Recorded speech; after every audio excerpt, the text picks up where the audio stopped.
Marc, chapitre 4. Jésus se mit de nouveau à enseigner au bord de la mer. Une grande foule s'étant assemblée auprès de lui, il monta et s'assit dans une barque, sur la mer. Toute la foule était à terre sur le rivage. Il leur enseigna beaucoup de choses en paraboles, et il leur dit dans son enseignement : « Écoutez, un semeur sortit pour semer. Comme il semait, une partie de la semence tomba le long du chemin. Les oiseaux vinrent et la mangèrent. Une autre partie tomba dans un endroit pierreux, où il n'avait pas beaucoup de terre. Elle leva aussitôt, parce qu'elle ne trouva pas un sol profond. Mais quand le soleil parut, elle fut brûlée et sécha, faute de racines. Une autre partie tomba parmi les épines. Les épines montèrent et l'étouffèrent, et elle ne donna point de fruits. Une autre partie tomba dans la bonne terre.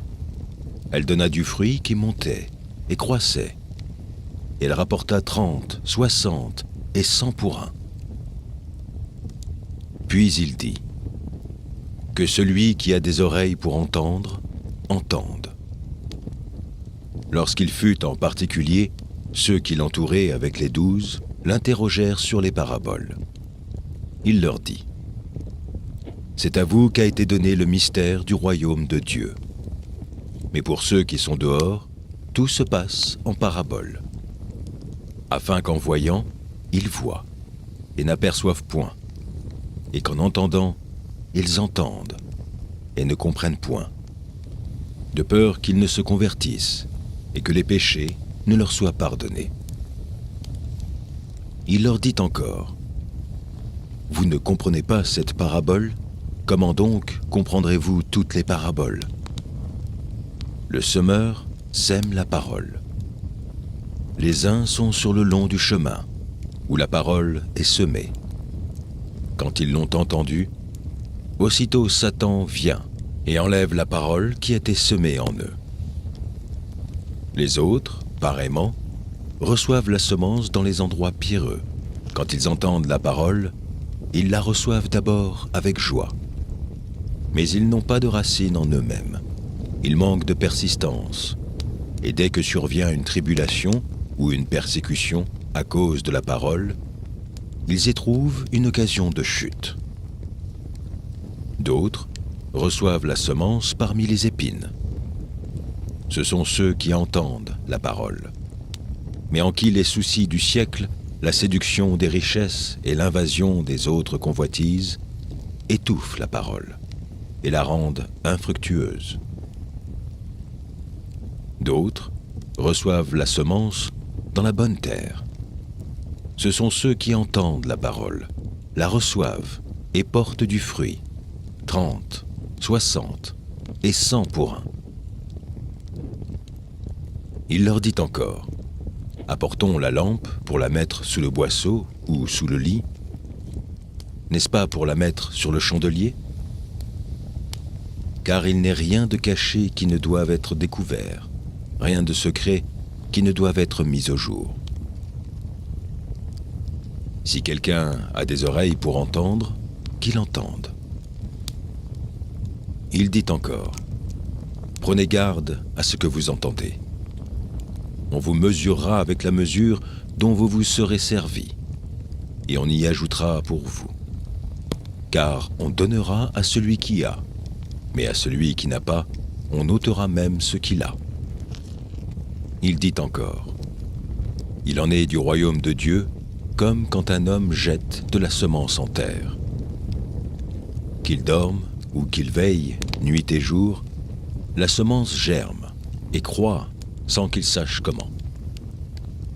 La terre produit d'elle-même d'abord l'herbe, puis l'épi, puis le grain, tout formé dans l'épi. Et dès que le fruit est mûr, on y met la faucille, car la moisson est là. Il dit encore : à quoi comparerons-nous le royaume de Dieu, ou par quelle parabole le représenterons-nous ? Il est semblable à un grain de sénévé, qui, lorsqu'on le sème en terre, est la plus petite de toutes les semences qui sont sur la terre.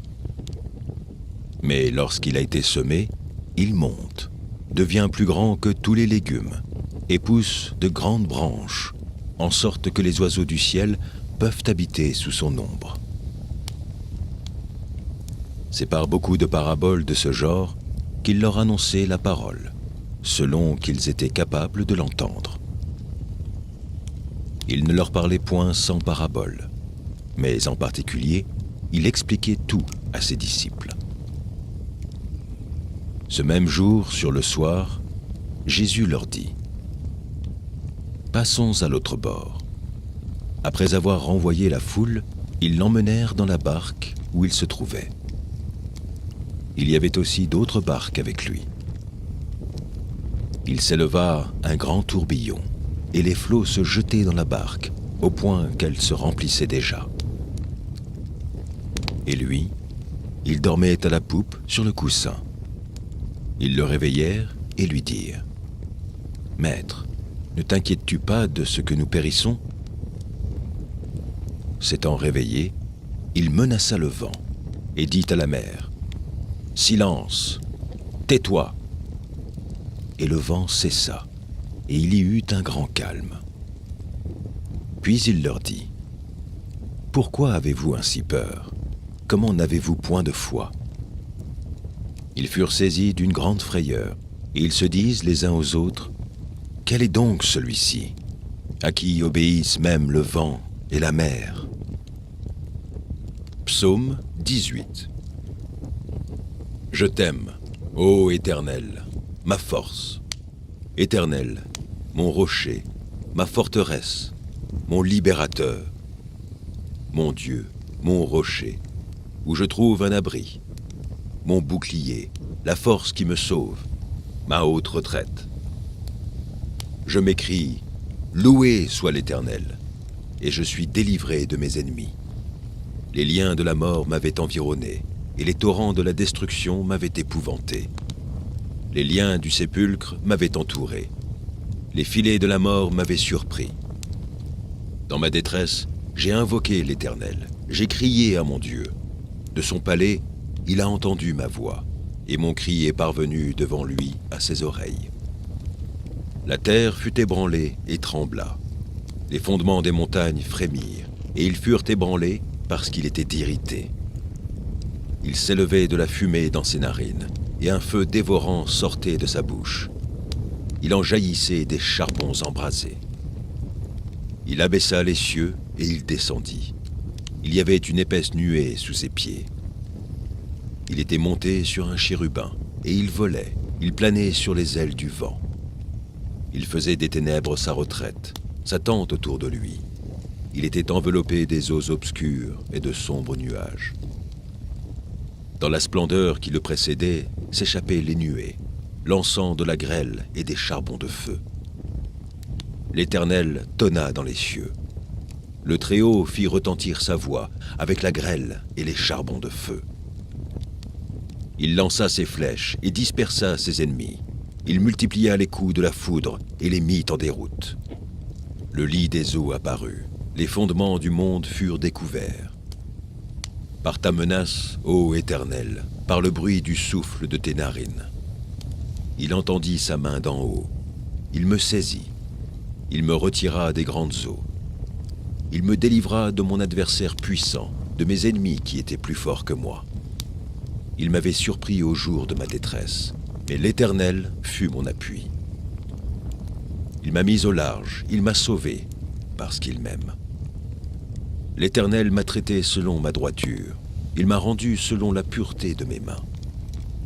Car j'ai observé les voies de l'Éternel, et je n'ai point été coupable envers mon Dieu. Toutes les ordonnances ont été devant moi, et je ne me suis point écarté de ses lois. J'ai été sans reproche envers lui, et je me suis tenu en garde contre mon iniquité. Aussi, l'Éternel m'a rendu selon ma droiture, selon la pureté de mes mains devant ses yeux. Avec celui qui est bon, tu te montres bon. Avec l'homme droit, tu agis selon la droiture. Avec celui qui est pur, tu te montres pur. Et avec le pervers, tu agis selon sa perversité.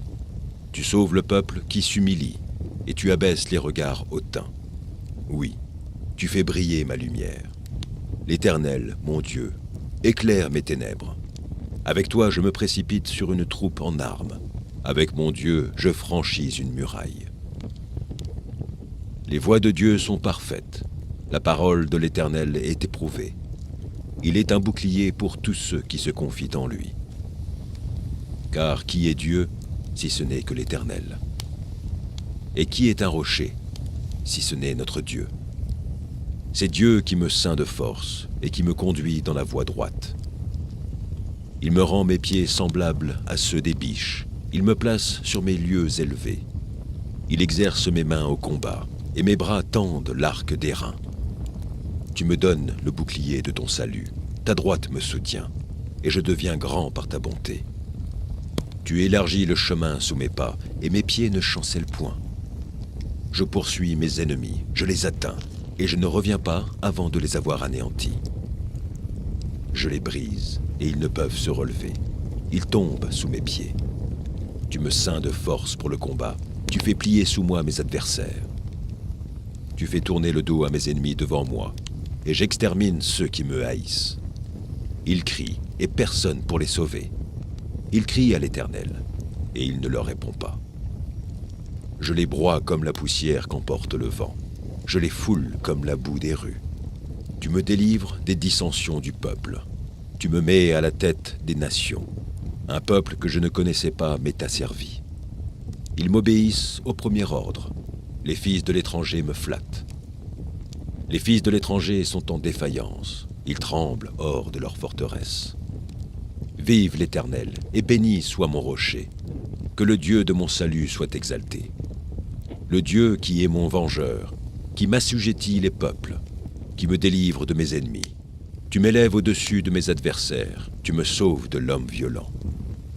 C'est pourquoi je te louerai parmi les nations, ô Éternel, et je chanterai à la gloire de ton nom. Il accorde de grandes délivrances à son roi, et il fait miséricorde à son oint, à David et à sa postérité, pour toujours. Proverbes, chapitre 20. Le vin est moqueur, les boissons fortes sont tumultueuses. Quiconque en fait excès n'est pas sage. La terreur qu'inspire le roi est comme le rugissement d'un lion. Celui qui l'irrite pèche contre lui-même. C'est une gloire pour l'homme de s'abstenir des querelles, mais tout insensé se livre à l'emportement. À cause du froid, le paresseux ne laboure pas. À la moisson, il voudrait récolter, mais il n'y a rien. Les desseins dans le cœur de l'homme sont des eaux profondes, mais l'homme intelligent sait y puiser. Beaucoup de gens proclament leur bonté, mais un homme fidèle, qui le trouvera? Le juste marche dans son intégrité. Heureux ses enfants après lui. Le roi, assis sur le trône de la justice, dissipe tout mal par son regard. Qui dira « J'ai purifié mon cœur, je suis net de mon péché » Deux sortes de poids, deux sortes d'effats, sont l'un et l'autre en abomination à l'Éternel. L'enfant laisse déjà voir par ses actions si sa conduite sera pure et droite. L'oreille qui entend et l'œil qui voit, c'est l'Éternel qui les a fait l'un et l'autre. N'aime pas le sommeil, de peur que tu ne deviennes pauvre. Ouvre les yeux, tu seras rassasié de pain. Mauvais, mauvais, dit l'acheteur, et en s'en allant, il se félicite. Il y a de l'or et beaucoup de perles, mais les lèvres savantes sont un objet précieux. Prends son vêtement, car il a cautionné autrui, exige de lui des gages à cause des étrangers. Le pain du mensonge est doux à l'homme, et plus tard sa bouche est remplie de gravier. Les projets s'affermissent par le conseil. Fais la guerre avec prudence. Mais qui répand la calomnie dévoile les secrets. Ne te mêle pas avec celui qui ouvre ses lèvres. Si quelqu'un maudit son père et sa mère, sa lampe s'éteindra au milieu des ténèbres. Un héritage promptement acquis dès l'origine ne sera pas béni quand viendra la fin. Ne dis pas « je rendrai le mal ». Espère en l'Éternel, et il te délivrera. L'Éternel a en horreur 2 sortes de poids, et la balance fausse n'est pas une chose bonne. C'est l'Éternel qui dirige les pas de l'homme, mais l'homme peut-il comprendre sa voie? C'est un piège pour l'homme que de prendre à la légère un engagement sacré et de ne réfléchir qu'après avoir fait un vœu. Un roi sage dissipe les méchants et fait passer sur eux la roue. Le souffle de l'homme est une lampe de l'Éternel. Il pénètre jusqu'au fond des entrailles. La bonté et la fidélité gardent le roi, et il soutient son trône par la bonté. La force est la gloire des jeunes gens, et les cheveux blancs sont l'ornement des vieillards. Les plaies d'une blessure sont un remède pour les méchants, de même les coups qui pénètrent jusqu'au fond des entrailles. Psaume 86. Éternel, prête l'oreille, exauce-moi, car je suis malheureux et indigent. Garde mon âme, car je suis pieux. Mon Dieu, sauve ton serviteur qui se confie en toi. Aie pitié de moi, Seigneur, car je crie à toi tout le jour. Réjouis l'âme de ton serviteur, car à toi, Seigneur, j'élève mon âme. Car tu es bon, Seigneur, tu pardonnes, tu es plein d'amour pour tous ceux qui t'invoquent.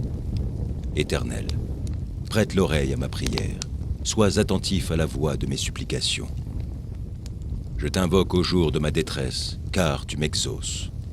Nul n'est comme toi parmi les dieux, Seigneur, et rien ne ressemble à tes œuvres.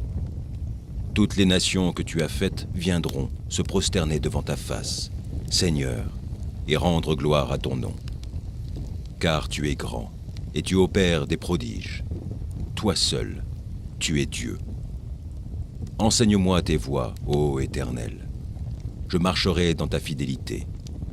Dispose mon cœur à la crainte de ton nom. Je te louerai de tout mon cœur, Seigneur, mon Dieu, et je glorifierai ton nom à perpétuité. Car ta bonté est grande envers moi, et tu délivres mon âme du séjour profond des morts. Ô Dieu, des orgueilleux se sont levés contre moi, une troupe d'hommes violents en veulent à ma vie. Ils ne portent pas leurs pensées sur toi. Mais toi, Seigneur, tu es un Dieu miséricordieux et compatissant, lent à la colère, riche en bonté et en fidélité. Tourne vers moi les regards et aie pitié de moi. Donne la force à ton serviteur et sauve le fils de ta servante. Opère un signe en ma faveur, que mes ennemis le voient et soient confus, car tu me secours et tu me consoles, ô Éternel. Marc, chapitre 12. Jésus se mit ensuite à leur parler en parabole. Un homme planta une vigne, il l'entoura d'une haie, creusa un pressoir et bâtit une tour, puis il la ferma à des vignerons et quitta le pays. Au temps de la récolte, il envoya un serviteur vers les vignerons pour recevoir d'eux une part du produit de la vigne. S'étant saisis de lui, ils le battirent et le renvoyèrent à vide. Il envoya de nouveau vers eux un autre visiteur. Ils le frappèrent à la tête et l'outragèrent. Il en envoya un troisième, qu'ils tuèrent, puis plusieurs autres qu'ils battirent ou tuèrent. Il avait encore un fils bien-aimé. Il l'envoya vers eux le dernier en disant « Ils auront du respect pour mon fils. » Mais ces vignerons dirent entre eux « Voici l'héritier, venez, tuons-le, et l'héritage sera à nous. » Et ils se saisissèrent de lui, le tuèrent et le jetèrent hors de la vigne. Maintenant, que fera le maître de la vigne? Il viendra, fera périr les vignerons, et il donnera la vigne à d'autres. N'avez-vous pas lu cette parole de l'Écriture? La pierre qu'ont rejetée ceux qui bâtissaient est devenue la principale de l'angle. C'est par la volonté du Seigneur qu'elle l'est devenue. Et c'est un prodige à nos yeux. Ils cherchaient à se saisir de lui, mais ils craignaient la foule. Ils avaient compris que c'était pour eux que Jésus avait dit cette parabole. Et ils le quittèrent et s'en allèrent. Ils envoyèrent auprès de Jésus quelques-uns des pharisiens et des hérodiens, afin de le surprendre par ses propres paroles. Et ils vinrent lui dire « Maître, nous savons que tu es vrai et que tu ne t'inquiètes de personne. car tu ne regardes pas à l'apparence des hommes, et tu les enseignes de la voie de Dieu selon la vérité. Est-il permis ou non de payer le tribut à César? Devons-nous payer ou ne pas payer? Jésus, connaissant leur hypocrisie, leur répondit. Pourquoi me tentez-vous? Apportez-moi un denier, afin que je le voie. Ils en apportèrent un.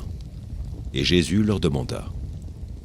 De qui sont cette effigie et cette inscription? De César, lui répondirent-ils. Alors il leur dit, rendez à César ce qui est à César, et à Dieu ce qui est à Dieu. Et ils furent à son égard dans l'étonnement. Les Sadducéens, qui disent qu'il n'y a point de résurrection, vinrent auprès de Jésus et lui firent cette question. Maître, voici ce que Moïse nous a prescrit. Si le frère de quelqu'un meurt et laisse une femme sans avoir d'enfant, son frère épousera sa veuve et suscitera une postérité à son frère.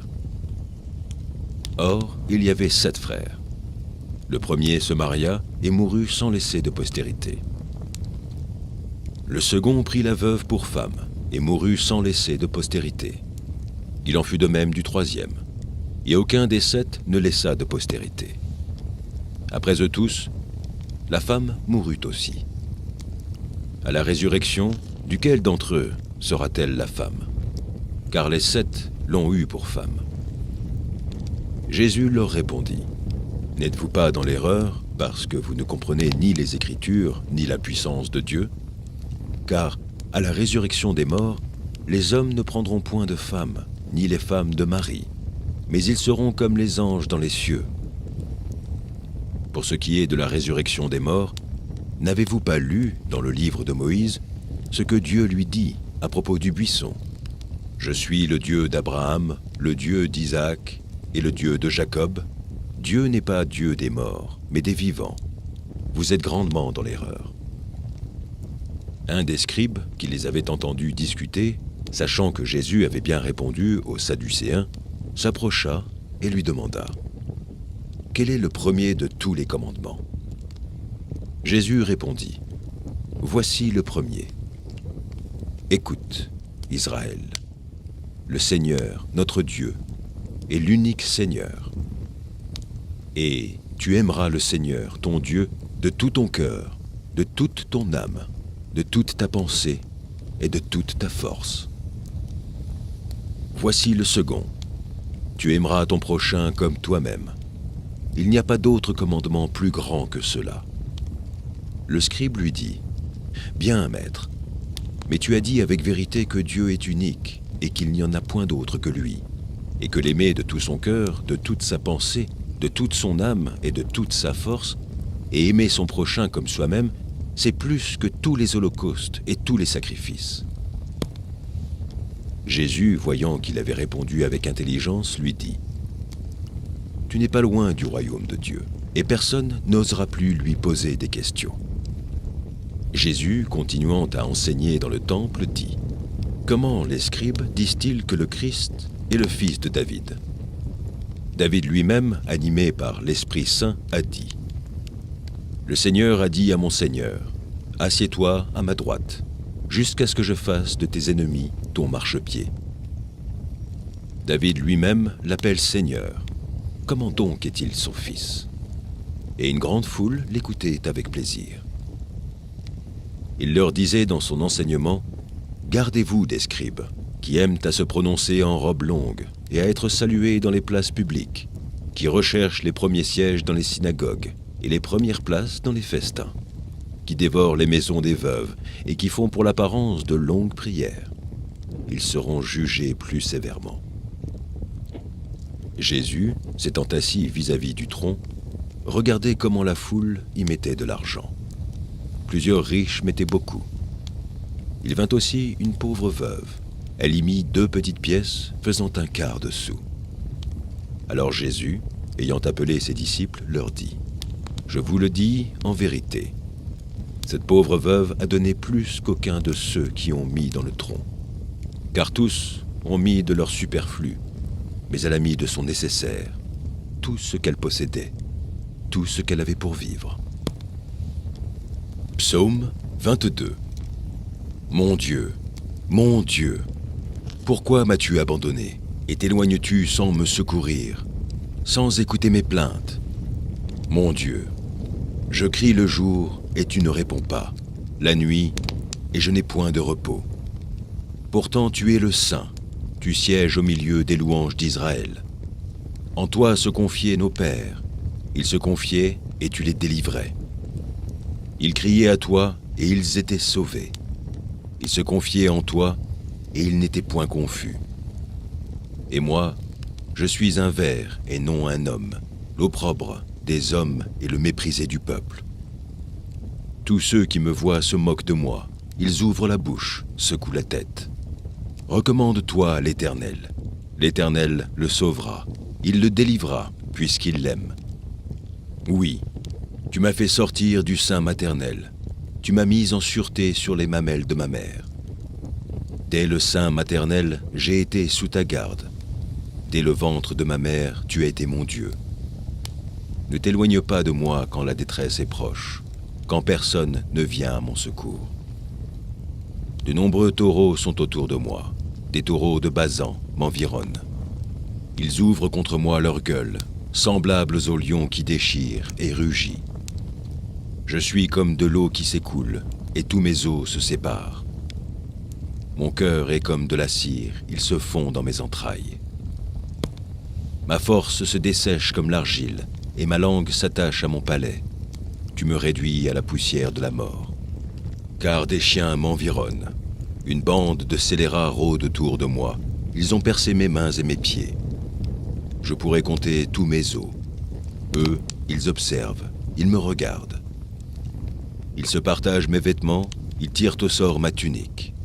Et toi, Éternel, ne t'éloigne pas. Toi qui es ma force, viens en hâte à mon secours. Protège mon âme contre le glaive, ma vie contre le pouvoir des chiens. Sauve-moi de la gueule du lion, délivre-moi des cornes du buffle. Je publierai ton nom parmi mes frères, je te célébrerai au milieu de l'assemblée. Vous qui craignez l'Éternel, louez-le. Vous tous, postérité de Jacob, glorifiez-le. Tremblez devant lui, vous tous, postérité d'Israël, car il n'a ni mépris ni dédain pour les peines du misérable, et il ne lui cache point sa face, mais il l'écoute quand il crie à lui. Tu seras dans la grande assemblée l'objet de mes louanges. J'accomplirai mes vœux en présence de ceux qui te craignent. Les malheureux mangeront et se rassasieront. Ceux qui cherchent l'Éternel le célébreront. Que votre cœur vive à toujours. Toutes les extrémités de la terre penseront à l'Éternel et se tourneront vers lui. Toutes les familles des nations se prosterneront devant ta face. Car à l'Éternel appartient le règne. Il domine sur les nations. Tous les puissants de la terre mangeront et se prosterneront aussi. Devant lui s'inclineront tous ceux qui descendent dans la poussière, ceux qui ne peuvent conserver leur vie. La postérité le servira. On parlera du Seigneur à la génération future. Quand elle viendra, elle annoncera sa justice. Elle annoncera son œuvre au peuple nouveau-né. Proverbes, chapitre 11. La balance fausse est en horreur à l'Éternel, mais le poids juste lui est agréable. Quand vient l'orgueil, vient aussi l'ignominie, mais la sagesse est avec les humbles.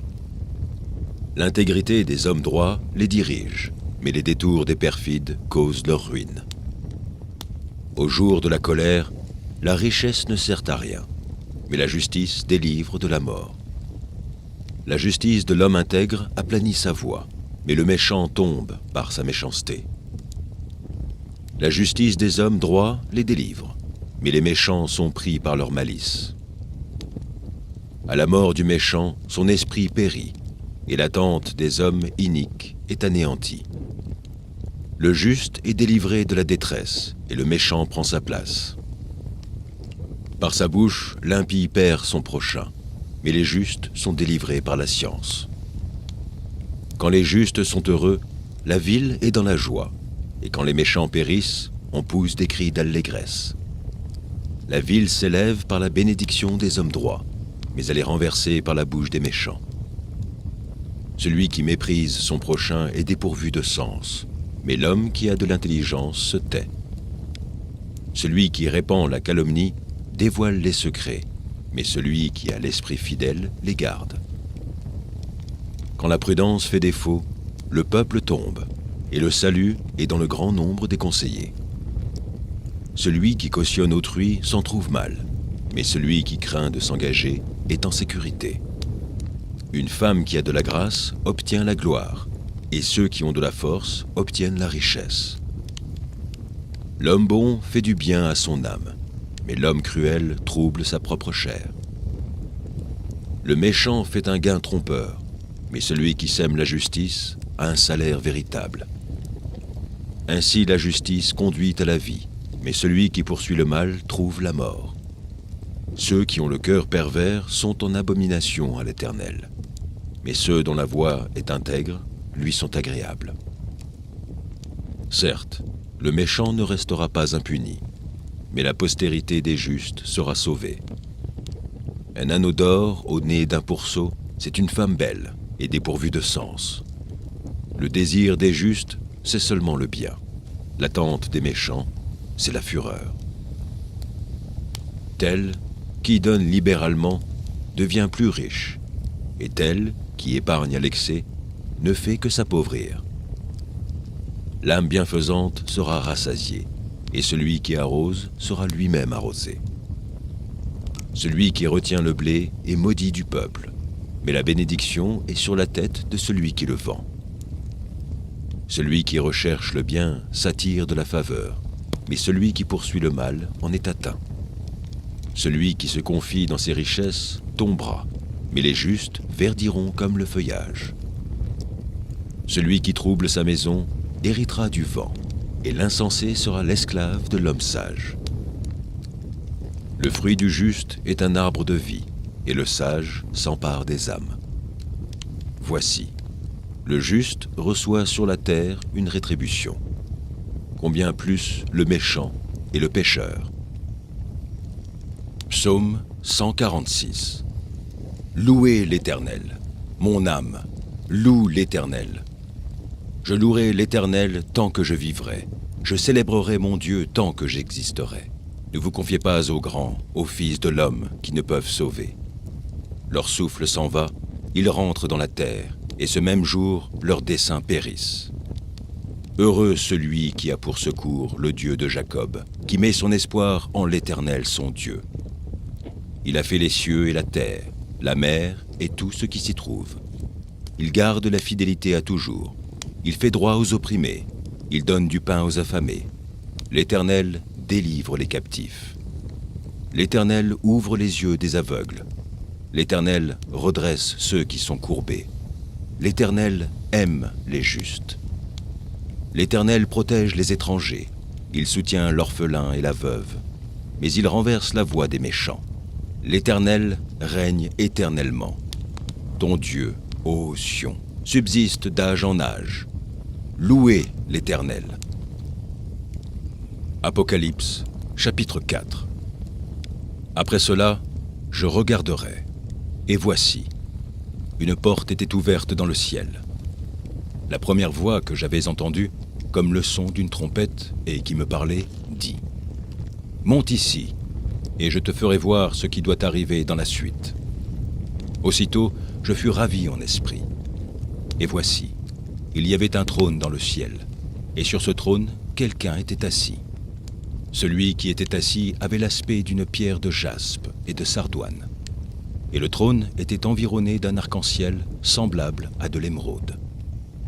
Autour du trône, je vis 24 trônes, et sur ces trônes, 24 vieillards assis, revêtus de vêtements blancs, et sur leurs têtes des couronnes d'or. Du trône sortent des éclairs, des voix et des tonnerres. Devant le trône brûlent 7 lampes ardentes, qui sont les 7 esprits de Dieu. Il y a encore devant le trône comme une mer de verre, semblable à du cristal. Au milieu du trône et autour du trône, il y a 4 êtres vivants remplis d'yeux devant et derrière. Le premier être vivant est semblable à un lion. Le second être vivant est semblable à un veau. Le troisième être vivant a la face d'un homme. Et le quatrième être vivant est semblable à un aigle qui vole. Les 4 êtres vivants ont chacun 6 ailes, et ils sont remplis d'yeux tout autour et au-dedans. Ils ne cessent de dire jour et nuit, « Saint, Saint, Saint est le Seigneur Dieu, le Tout-Puissant, qui était, qui est et qui vient. » Quand les êtres vivants rendent gloire et honneur et action de grâce à celui qui est assis sur le trône, à celui qui vit au siècle des siècles, les 24 vieillards se prosternent devant lui, celui qui est assis sur le trône, et ils adorent celui qui vit au siècle des siècles. Et ils jettent leur couronne devant le trône en disant « Tu es digne, notre Seigneur et notre Dieu, de recevoir la gloire et l'honneur et la puissance, car tu as créé toutes choses, et c'est par ta volonté qu'elles existent et qu'elles ont été créées. » Psaume 34. Je bénirai l'Éternel en tout temps. Sa louange sera toujours dans ma bouche. Que mon âme se glorifie en l'Éternel. Que les malheureux écoutent et se réjouissent. Exaltez avec moi l'Éternel. Célébrons tous son nom. J'ai cherché l'Éternel, et il m'a répondu. Il m'a délivré de toutes mes frayeurs. Quand on tourne vers lui les regards, on est rayonnant de joie, et le visage ne se couvre pas de honte. Quand un malheureux crie, l'Éternel entend, et il le sauve de toutes ses détresses. L'ange de l'Éternel campe autour de ceux qui le craignent, et il les arrache au danger. Sentez, et voyez combien l'Éternel est bon. Heureux l'homme qui cherche en lui son refuge. Craignez l'Éternel, vous ses saints, car rien ne manque à ceux qui le craignent. Les lionceaux éprouvent la disette et la faim, mais ceux qui cherchent l'Éternel ne sont privés d'aucun bien. Venez, mes fils, écoutez-moi. Je vous enseignerai la crainte de l'Éternel. Quel est l'homme qui aime la vie, qui désire la prolonger pour jouir du bonheur? Préserve ta langue du mal, et tes lèvres des paroles trompeuses. Éloigne-toi du mal et fais le bien. Recherche et poursuis la paix. Les yeux de l'Éternel sont sur les justes, et ses oreilles sont attentives à leurs cris. L'Éternel tourne sa face contre les méchants, pour retrancher de la terre leurs souvenirs. Quand les justes crient, l'Éternel entend, et il les délivre de toute leur détresse. L'Éternel est près de ceux qui ont le cœur brisé, et il sauve ceux qui ont l'esprit dans l'abattement. Le malheur atteint souvent le juste, mais l'Éternel l'en délivre toujours. Il garde tous ses os, aucun d'eux n'est brisé. Le malheur tue le méchant, et les ennemis du juste sont châtiés. L'Éternel délivre l'âme de ses serviteurs, et tous ceux qui l'ont pour refuge échappent au châtiment. Proverbes, chapitre 26. Comme la neige en été et la pluie pendant la moisson, ainsi la gloire ne convient pas à un insensé. Comme l'oiseau s'échappe, comme l'hirondelle s'envole, ainsi la malédiction sans cause n'a point d'effet. Le fouet est pour le cheval, le mors pour l'âne et la verge pour le dos des insensés. Ne réponds pas à l'insensé selon sa folie, de peur que tu ne lui ressembles toi-même. Réponds à l'insensé selon sa folie, afin qu'il ne se regarde pas comme sage. Il se coupe les pieds, il boit l'injustice, celui qui donne des messages à un insensé. Comme les jambes du boiteux sont faibles, ainsi est une sentence dans la bouche des insensés. C'est attacher une pierre à la fronde que d'accorder des honneurs à un insensé. Comme une épine qui se dresse dans la main d'un homme ivre, ainsi est une sentence dans la bouche des insensés. Comme un archer qui blesse tout le monde, ainsi est celui qui prend à gage les insensés et les premiers venus. Comme un chien qui retourne à ce qu'il a vomi, ainsi est un insensé qui revient à sa folie. Si tu vois un homme qui se croit sage, il y a plus à espérer d'un insensé que de lui. Le paresseux dit « Il y a un lion sur le chemin, il y a un lion dans les rues. La porte tourne ses gonds et le paresseux sur son lit. » Le paresseux plonge sa main dans le plat et il trouve pénible de la ramener à sa bouche. Le paresseux se croit plus sage que 7 hommes qui répondent avec bon sens. Comme celui qui saisit un chien par les oreilles, ainsi est un passant qui s'irrite pour une querelle où il n'a que faire. Comme un furieux qui lance des flammes, des flèches et la mort. Ainsi est un homme qui trompe son prochain et qui dit « N'est-ce pas pour plaisanter ?» Faute de bois, le feu s'éteint. Et quand il n'y a point de rapporteur, la querelle s'apaise. Le charbon produit un brasier et le bois du feu. Ainsi, un homme querelleur échauffe une dispute. Les paroles du rapporteur sont comme des friandises. Elles descendent jusqu'au fond des entrailles. Comme des scories d'argent appliquées sur un vase de terre, ainsi sont des lèvres brûlantes et un cœur mauvais. Par ses lèvres, celui qui hait se déguise, et il met au-dedans de lui la tromperie. Lorsqu'il prend une voix douce, ne le crois pas, car il y a 7 abominations dans son cœur. S'il cache sa haine sous sa dissimulation, sa méchanceté se révélera dans l'assemblée. Celui qui creuse une fosse y tombe, et la pierre revient sur celui qui la roule. La langue fausse hait ceux qu'elle écrase, et la bouche flatteuse prépare la ruine. Ésaïe, chapitre 35. Le désert et le pays aride se réjouiront. La solitude s'égaiera et fleurira comme un narcisse. Elle se couvrira de fleurs et tressaillira de joie, avec chants d'allégresse et cris de triomphe. La gloire du Liban lui sera donnée, la magnificence du Carmel et de Saron. Ils seront la gloire de l'Éternel, la magnificence de notre Dieu. Fortifiez les mains languissantes et affermissez les genoux qui chancellent. Dites à ceux qui ont le cœur troublé, prenez courage, ne craignez point. Voici votre Dieu, la vengeance viendra, la rétribution de Dieu. Il viendra lui-même et vous sauvera. Alors s'ouvriront les yeux des aveugles, s'ouvriront les oreilles des sourds.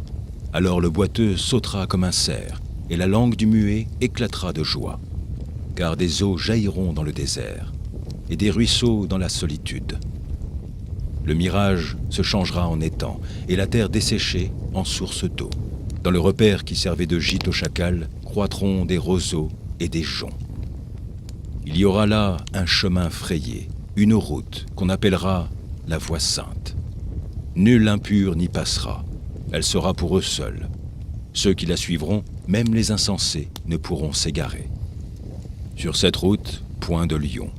Nulle bête féroce ne la prendra, nul ne s'y rencontrera. Les délivrés y marcheront. Les rachetés de l'Éternel retourneront. Ils iront à Sion avec des chants de triomphe, et une joie éternelle couronnera leur tête.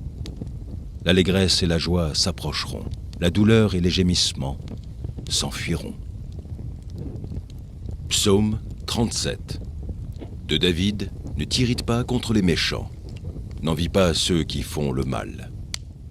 Car ils sont fauchés aussi vite que l'herbe, et ils se flétrissent comme le gazon vert. Confie-toi en l'Éternel, et pratique le bien. Aie le pays pour demeure, et la fidélité pour pâture. Fais de l'Éternel tes délices, et il te donnera ce que ton cœur désire. Recommande ton sort à l'Éternel, mets en lui ta confiance, et il agira. Il fera paraître ta justice comme la lumière, et ton droit comme le soleil à son midi. Garde le silence devant l'Éternel, et espère en lui. Ne t'irrite pas contre celui qui réussit dans ses voies, contre l'homme qui vient à bout de ses mauvais desseins. Laisse la colère, abandonne la fureur. Ne t'irrite pas, ce serait mal faire, car les méchants seront retranchés, et ceux qui espèrent en l'Éternel posséderont le pays. Encore un peu de temps, et le méchant n'est plus. Tu regardes le lieu où il était, et il a disparu. Les misérables possèdent le pays, et ils jouissent abondamment de la paix. Le méchant forme des projets contre le juste, et il grince des dents contre lui. Le Seigneur se rit du méchant, car il voit que son jour arrive. Les méchants tirent le glaive, ils bandent leur arc, pour faire tomber le malheureux et l'indigent, pour égorger ceux dont la voie est droite. Leurs glaives entrent dans leur propre cœur, et leurs arcs se brisent. Mieux vaut le peu du juste que l'abondance de beaucoup de méchants. Car les bras des méchants seront brisés, mais l'Éternel soutient les justes. L'Éternel connaît les jours des hommes intègres, et leur héritage dure à jamais. Ils ne sont pas confondus au temps du malheur, ils sont rassasiés au jour de la famine. Mais les méchants périssent, et les ennemis de l'Éternel, comme les plus beaux pâturages, ils s'évanouissent en fumée. Le méchant emprunte, et il ne rend pas. Le juste est compatissant, et il donne. Car ceux que bénit l'Éternel possèdent le pays, et ceux qu'il maudit sont retranchés. L'Éternel affermit les pas de l'homme, et il prend plaisir à sa voie. S'il tombe, il n'est pas terrassé, car l'Éternel lui prend la main. J'ai été jeune, j'ai vieilli, et je n'ai point vu le juste abandonné, ni sa postérité mendiant son pain. Toujours il est compatissant, et il prête, et sa postérité est bénie. Détourne-toi du mal, fais le bien, et possède à jamais ta demeure, car l'Éternel aime la justice, et il n'abandonne pas ses fidèles. Ils sont toujours sous sa garde, mais la postérité des méchants est retranchée. Les justes posséderont le pays, et ils y demeureront à jamais. La bouche du juste annonce la sagesse, et sa langue proclame la justice. La loi de son Dieu est dans son cœur, ses pas ne chancellent point. Le méchant épie le juste, et il cherche à le faire mourir. L'Éternel ne le laisse pas entre ses mains, et il ne le condamne pas quand il est en jugement. Espère en l'Éternel, garde sa voie, et il t'élèvera pour que tu possèdes le pays. Tu verras les méchants retranchés. J'ai vu le méchant dans toute sa puissance, il s'étendait comme un arbre verdoyant. Il a passé, et voici, il n'est plus. Je le cherche, et il ne se trouve plus. Observe celui qui est intègre, et regarde celui qui est droit, car il y a une postérité pour l'homme de paix. Mais les rebelles sont tous anéantis, la postérité des méchants est retranchée. Le salut des justes vient de l'Éternel. Il est leur protecteur au temps de la détresse. L'Éternel les secourt et les délivre. Il les délivre des méchants et les sauve, parce qu'ils cherchent en lui leur refuge. Proverbes, chapitre 25. Voici encore des proverbes de Salomon, recueillis par les gens d'Hysékia, roi de Juda. La gloire de Dieu, c'est de cacher les choses.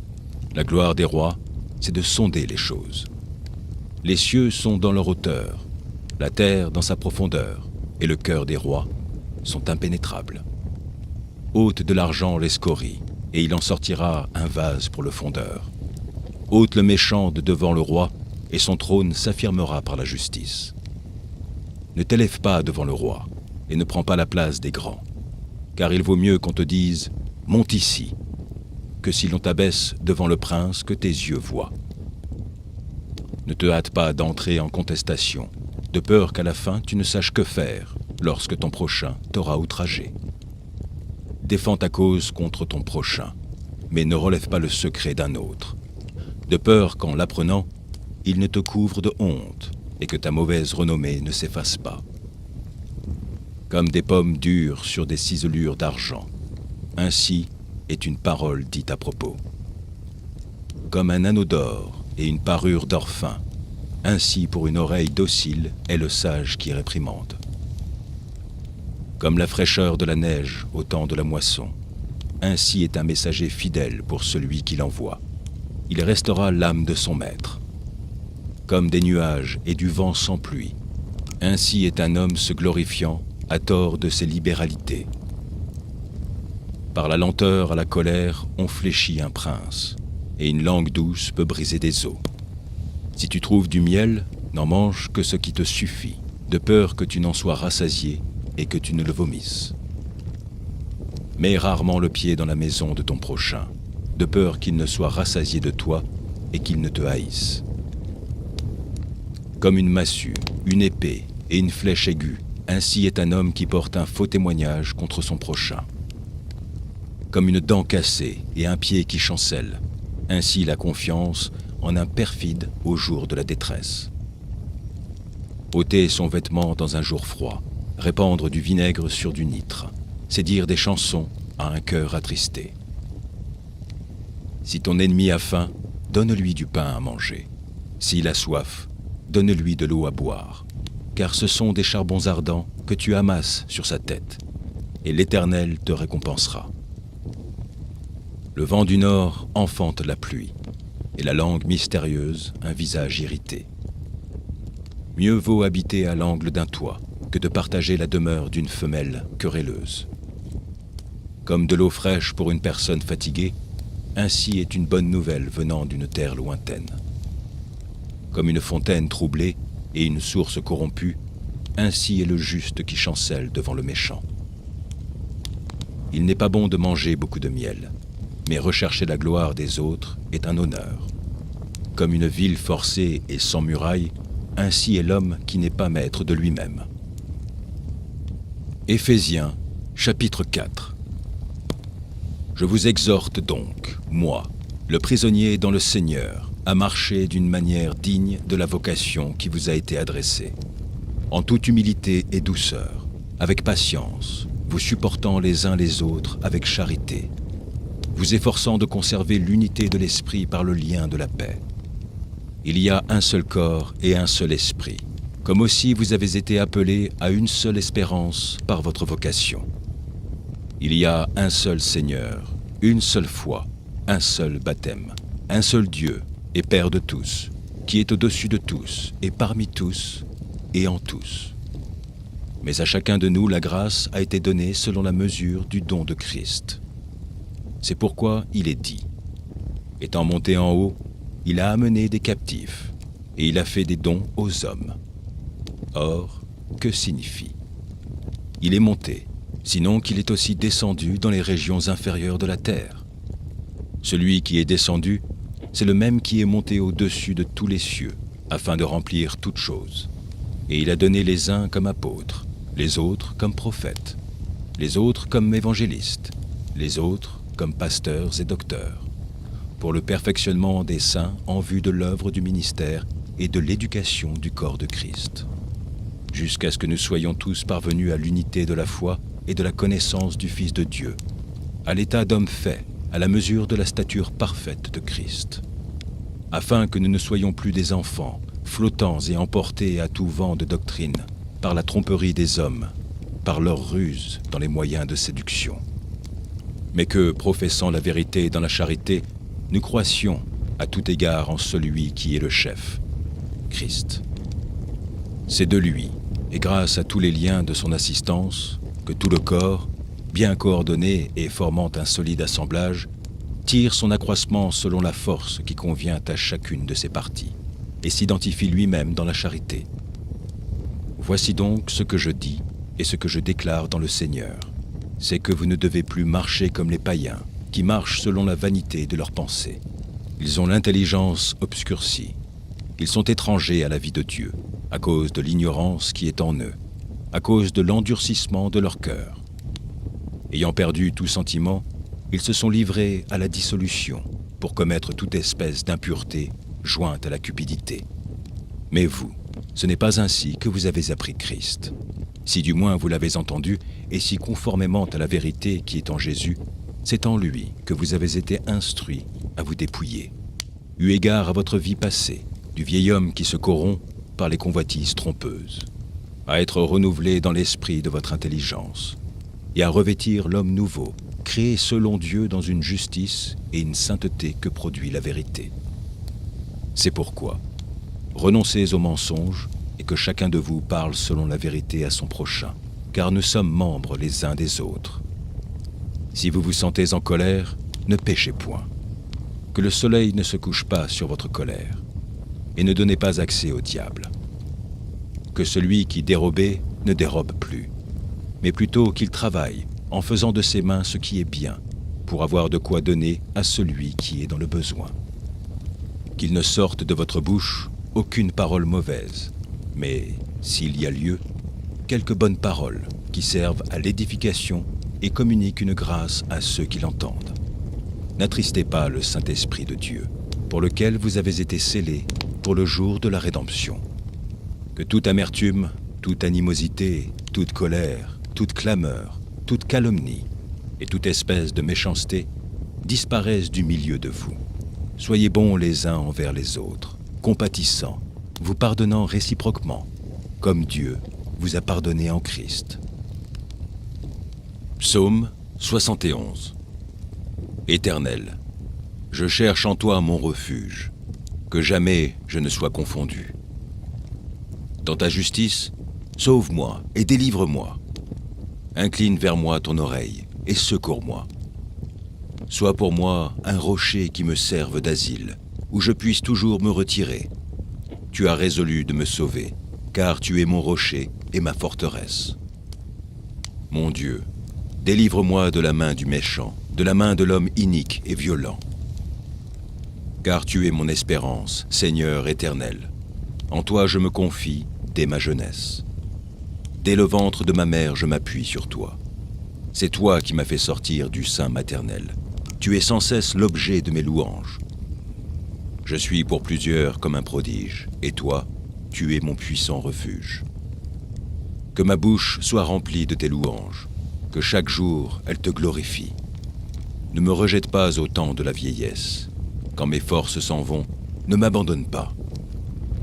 Car mes ennemis parlent de moi, et ceux qui guettent ma vie se consultent entre eux, disant « Dieu l'abandonne, poursuivez, saisissez-le, il n'y a personne pour le délivrer. Ô Dieu, ne t'éloigne pas de moi. Mon Dieu, viens en hâte à mon secours. Qu'il soit confus, anéanti. » They say love is worth holding on to. But no one tells you how to let go. When the one you love the most is the one you have to lose.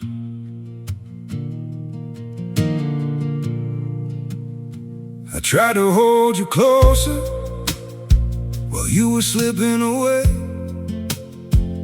Every word between us started breaking into ways. You stayed quiet, I kept hoping we could still somehow survive. But the tighter I was holding, the more we...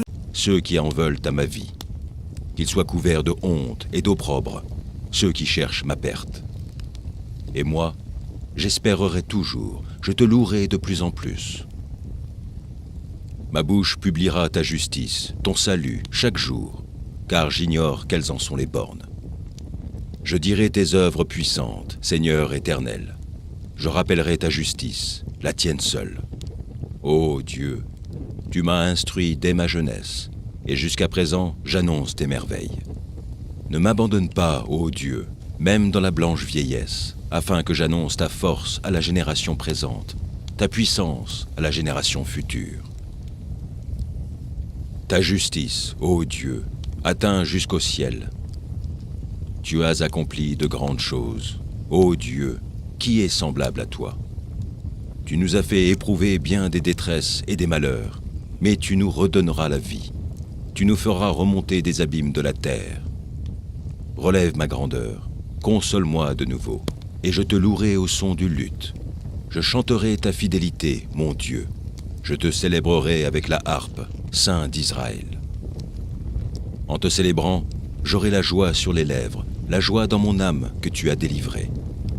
Ma langue, chaque jour, publiera ta justice, car ceux qui cherchent ma perte sont honteux et confus. Psaume 55. Ô Dieu, prête l'oreille à ma prière, et ne te dérobe pas à mes supplications. Écoute-moi et réponds-moi. J'erre çà et là dans mon chagrin, et je m'agite. À cause de la voix de l'ennemi et de l'oppression du méchant, car ils font tomber sur moi le malheur, et me poursuivent avec colère.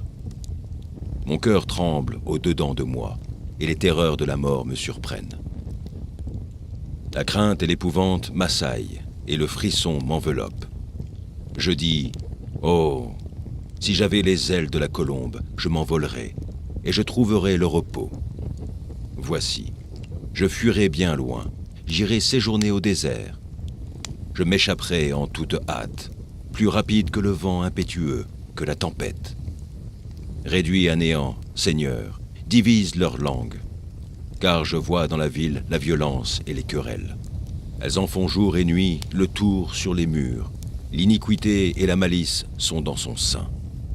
La méchanceté est au milieu d'elle, et la fraude et la tromperie ne quittent point ses places. Ce n'est pas un ennemi qui m'outrage, je le supporterai. Ce n'est pas mon adversaire qui s'élève contre moi, je me cacherai devant lui. C'est toi que j'estimais mon égal, toi, mon confident et mon ami. Ensemble, nous vivions dans une douce intimité. Nous allions avec la foule à la maison de Dieu. Que la mort les surprenne, qu'ils descendent vivants au séjour des morts. Car la méchanceté est dans leur demeure, au milieu d'eux. Et moi, je crie à Dieu, et l'Éternel me sauvera. Le soir, le matin et à midi, je soupire et je gémis, et il entendra ma voix. Il me délivrera de leur approche et me rendra la paix, car ils sont nombreux contre moi. Dieu entendra, et il les humiliera, lui qui de toute éternité est assis sur son trône, car il n'y a point en eux de changement, et ils ne craignent point Dieu. Il porte la main sur ceux qui étaient en paix avec lui.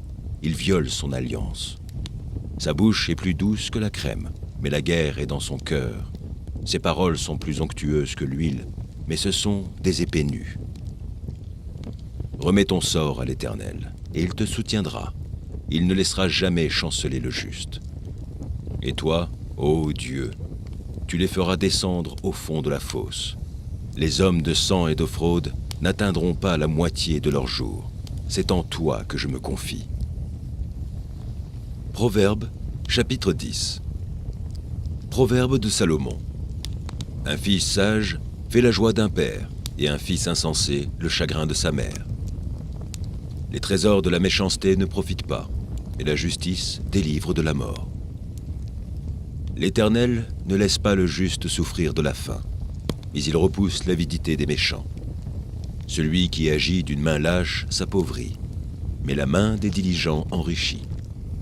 Celui qui amasse pendant l'été est un fils prudent. Celui qui dort pendant la moisson est un fils qui fait honte. Il y a des bénédictions sur la tête du juste, mais la violence couvre la bouche des méchants. La mémoire du juste est en bénédiction, mais le nom des méchants tombe en pourriture. Celui qui est sage de cœur reçoit les préceptes, mais celui qui est insensé des lèvres court à sa perte. Celui qui marche dans l'intégrité marche avec assurance, mais celui qui prend des voies tortueuses sera découvert. Celui qui cligne des yeux est une cause de chagrin, et celui qui est insensé des lèvres court à sa perte. La bouche du juste est une source de vie, mais la violence couvre la bouche des méchants. La haine excite des querelles, mais l'amour couvre toutes les fautes. Sur les lèvres de l'homme intelligent se trouve la sagesse, mais la verge est pour le dos de celui qui est dépourvu de sens. Les sages tiennent la science en réserve, mais la bouche de l'insensé est une ruine prochaine. La fortune est pour le riche une ville forte. La ruine des misérables, c'est leur pauvreté. L'œuvre du juste est pour la vie. Le gain du méchant est pour le péché. Celui qui se souvient de la correction prend le chemin de la vie, mais celui qui oublie la réprimande s'égare. Celui qui dissimule la haine a des lèvres menteuses, et celui qui répand la calomnie est un insensé. Celui qui parle beaucoup ne manque pas de péché, mais celui qui retient ses lèvres est un homme prudent. La langue du juste est un argent de choix, le cœur des méchants est peu de choses. Les lèvres du juste dirigent beaucoup d'hommes, et les insensés meurent par défaut de raison. C'est la bénédiction de l'Éternel qui enrichit, et il ne la fait suivre d'aucun chagrin. Commettre le crime paraît un jeu à l'insensé, mais la sagesse appartient à l'homme intelligent. Ce que redoute le méchant, c'est ce qui lui arrive, et ce que désirent les justes leur est accordé. Comme passe le tourbillon, ainsi disparaît le méchant. Mais le juste a des fondements éternels. Ce que le vinaigre est aux dents et la fumée aux yeux, tel est le paresseux pour celui qui l'envoie. La crainte de l'Éternel augmente les jours, mais les années des méchants sont abrégées. L'attente des justes n'est que joie, mais l'espérance des méchants périra. La voie de l'Éternel est un rempart pour l'intégrité, mais elle est une ruine pour ceux qui font le mal. Le juste ne chancellera jamais, mais les méchants n'habiteront pas le pays. La bouche du juste produit la sagesse, mais la langue perverse sera retranchée. Les lèvres du juste connaissent la grâce, et la bouche des méchants, la perversité. Proverbe, chapitre 31. Parole du roi Lemuel, sentences par lesquelles sa mère l'instruisit. Que te dirai-je, mon fils? Que te dirai-je, fils de mes entrailles? Que te dirai-je, mon fils, objet de mes vœux? Ne livre pas ta vigueur aux femmes, et tes voix à celles qui perdent les rois. Ce n'est point au roi, Lemuel, ce n'est point au roi de boire du vin, ni au prince de rechercher des liqueurs fortes, de peur qu'en buvant, ils n'oublient la loi, et ne méconnaissent les droits de tous les malheureux. Donnez des liqueurs fortes à celui qui périt, et du vin à celui qui a l'amertume dans l'âme. Qu'il boive et oublie sa pauvreté, et qu'il ne se souvienne plus de ses peines. Ouvre ta bouche pour le muet, pour la cause de tous les délaissés. Ouvre ta bouche, juge avec justice, et défends le malheureux et l'indigent. Qui peut trouver une femme vertueuse? Elle a bien plus de valeur que les perles. Le cœur de son mari a confiance en elle, et les produits ne lui feront pas défaut. Elle lui fait du bien, et non du mal, tous les jours de sa vie. Elle se procure de la laine et du vin, et travaille d'une main joyeuse. Elle est comme un navire marchand, elle amène son pain de loin. Elle se lève lorsqu'il est encore nuit, et elle donne la nourriture à sa maison et la tâche à ses servantes. Elle pense à un champ, et elle l'acquiert. Du fruit de son travail, elle plante une vigne. Elle ceint de force ses reins, et elle affermit ses bras. Elle sent que ce qu'elle gagne est bon. Sa lampe ne s'éteint point pendant la nuit. Elle met la main à la quenouille, et ses doigts tiennent le fuseau. Elle tend la main au malheureux, elle tend la main à l'indigent. Elle ne craint pas la neige pour sa maison, car toute sa maison est vêtue de cramoisis. Elle se fait des couvertures, elle a des vêtements de fin lin et de pourpre. Son mari est considéré aux portes, lorsqu'il siège avec les anciens du pays. Elle fait des chemises et les vend, et elle livre des ceintures aux marchands. Elle est revêtue de force et de gloire, et elle se rit de l'avenir. Elle ouvre la bouche avec sagesse, et des instructions aimables sont sur sa langue. Elle veille sur ce qui se passe dans sa maison, et elle ne mange pas le pain de paresse. Ses fils se lèvent et la disent heureuse. Son mari se lève et lui donne des louanges. Plusieurs filles ont une conduite vertueuse, mais toi, tu les surpasses toutes. La grâce est trompeuse, et la beauté est vaine. La femme qui craint l'Éternel est celle qui sera louée. Récompensez-la du fruit de son travail, et qu'aux portes ses œuvres la louent. Éphésiens, chapitre 5. Devenez donc les imitateurs de Dieu, comme des enfants bien-aimés, et marchez dans la charité, à l'exemple du Christ, qui nous a aimés et qui s'est livré lui-même à Dieu pour nous, comme une offrande et un sacrifice de bonne odeur. Que l'impudicité, qu'aucune espèce d'impureté et que la cupidité ne soient pas même nommées parmi vous, ainsi qu'il convient à des saints. Qu'on n'entende ni paroles déshonnêtes, ni propos insensés, ni plaisanteries, choses qui sont contraires à la bienveillance, qu'on entende plutôt des actions de grâce. Car, sachez-le bien, aucun impudique, ou impur, ou cupide, c'est-à-dire idolâtre, n'a d'héritage dans le royaume de Christ et de Dieu. Que personne ne vous séduise par de vains discours, car c'est à cause de ces choses que la colère de Dieu vient sur les fils de la rébellion. N'ayez donc aucune part avec eux. Autrefois, vous étiez ténèbres, et maintenant vous êtes lumière dans le Seigneur. Marchez comme des enfants de lumière. Car le fruit de la lumière consiste en toutes sortes de bonté, de justice et de vérité. Examinez ce qui est agréable au Seigneur, et ne prenez point part aux œuvres infructueuses des ténèbres, mais plutôt condamnez-les. Car il est honteux de dire ce qu'ils font en secret, mais tout ce qui est condamné est manifesté par la lumière, car tout ce qui est manifesté est lumière.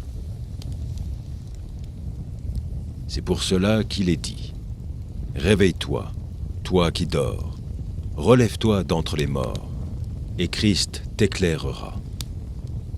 Prenez garde de vous conduire avec circonspection, non comme des insensés, mais comme des sages. Rachetez le temps, car les jours sont mauvais. C'est pourquoi ne soyez pas inconsidérés, mais comprenez quelle est la volonté du Seigneur. Ne vous enivrez pas de vin, c'est de la débauche. Soyez au contraire remplis d'esprit. Entretenez-vous par des psaumes, par des hymnes et par des cantiques spirituels, chantant et célébrant de tout votre cœur les louanges du Seigneur. Rendez continuellement grâce pour toutes choses à Dieu le Père, au nom de notre Seigneur Jésus-Christ, vous soumettant les uns aux autres dans la crainte du Christ. Femmes, soyez soumises à vos maris, comme au Seigneur, car le mari est le chef de la femme, comme Christ est le chef de l'Église, qui est son corps et dont il est le sauveur. Or, de même que l'Église est soumise à Christ, les femmes aussi doivent l'être à leur mari en toutes choses. Marie, aimez vos femmes, comme Christ a aimé l'Église et s'est livré lui-même pour elle, afin de sanctifier par la parole, après l'avoir purifiée par le baptême d'eau, afin de faire paraître devant lui cette Église glorieuse, sans tache, ni ride, ni rien de semblable, mais sainte et irrépréhensible. C'est ainsi que les maris doivent aimer leurs femmes, comme leur propre corps. Celui qui aime sa femme s'aime lui-même. Car jamais personne n'a haï sa propre chair, mais il la nourrit et en prend soin, comme Christ le fait pour l'Église, parce que nous sommes membres de son corps. C'est pourquoi l'homme quittera son père et sa mère, et s'attachera à sa femme, et les deux deviendront une seule chair. Ce mystère est grand. Je dis cela par rapport à Christ et à l'Église. Du reste, que chacun de vous aime sa femme comme lui-même, et que la femme respecte son mari.